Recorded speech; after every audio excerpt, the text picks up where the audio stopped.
call the honourable member for Cunningham. Thank you, Deputy Speaker. And I have spoken in many debates in this House on the issue of this very important sector of the education system, vocational education and training. So I rise on this bill today to support the amendment moved by this side of the House, but to indicate that I would support the bill regardless at the end.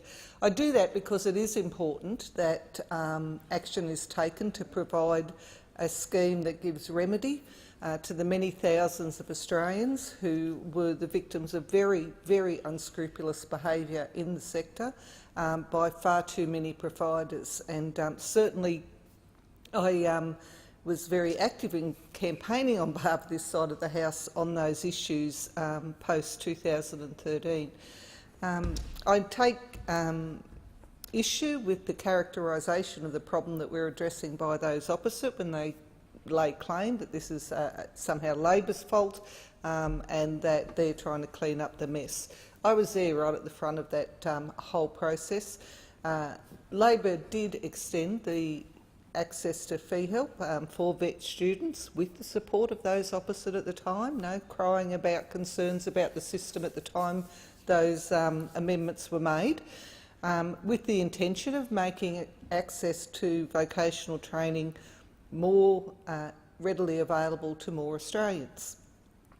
And in that construction, as my colleague who's just spoken pointed out, the cost of the scheme was about $1.4 billion over 5 years.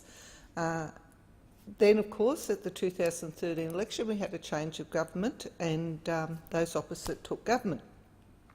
At the time, I must say, I reflected in this chamber and more generally in the public that I think it came as much of a surprise to former Minister I'm just trying to think, sorry, it skipped my brain. Macfarlane, yes, former Minister Macfarlane, that vocational education was actually in his industry portfolio. I think it came as a bit of a shock to him. But then we had a very subsequent regular turnover of ministers with responsibility for vocational education. And it became very apparent in 2014 that they really had taken their eye off the ball of what was happening in the sector, and there began to emerge reports about the concerns around very dodgy behaviour that was going on in the abuse of this scheme. At the time, I took issue on numerous occasions with government ministers who tried to portray those reports as a one-off or an unusual circumstance, and it just required an intervention with a particular provider and so forth.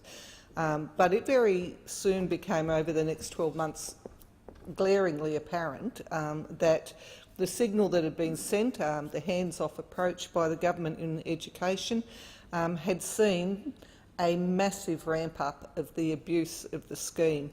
And what was playing out was a massive, not only cost for the scheme, but also a really appalling exploitation of many, many vulnerable people in our communities. And so, of course, by 2014, the amount that the scheme had signed up in debts had absolutely ballooned out to $1.8 billion. The following year it was $3 billion. Like, if these were not alarm signals to a government that this was a scheme that needed their attention, I don't know what was. And certainly those of us on this side of the House, many people in the community, including the media, but people like the Consumer Action Law Centre and others were starting to raise their deep concerns about the scheme. So what's important about this bill is the fact that it provides a easier and more reasonable opportunity for people who have debts under the fee help scheme for the VET sector to actually get those debts remedied. And so it's an extraordinary case. I've spoken to people across the country on these loans. I mean, there are people who don't even know they have a vet fee help debt until they might get a job and they put a tax return in. And that's the first time they know they've got a debt, because of the way the shonky practices were operating that was signing people up for these training courses who didn't even realise that that was what they were doing. I heard stories from Western Sydney about a group of non-English speaking background women, elderly group who had a social group, and they just wanted to do some basic computer skills. And this provider came in and said, oh yes, I can do that, and actually signed them all up to a diploma. But all they wanted was some orientation basics about using the computer, and they all signed up these forms because they didn't know any better.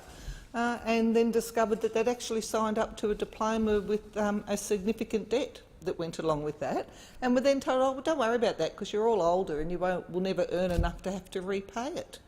It was just, wherever you go, there were just extraordinarily disgraceful stories about providers going in and ripping people off. And it's all very well for them to have said to people, oh, you'll never have to repay it.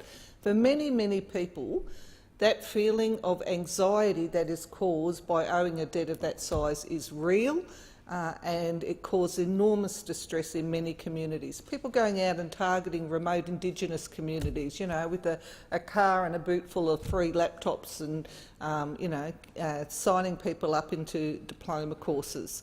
It was just rampant, and so it is important that the previous bills that we've dealt with have tightened up that whole scheme, and now this bill before us to give some relief from that anxiety for people who have a debt, and particularly for those who never got any qualification out of that process, who were misled into what they were signing up for, who may have got extremely poor service and support.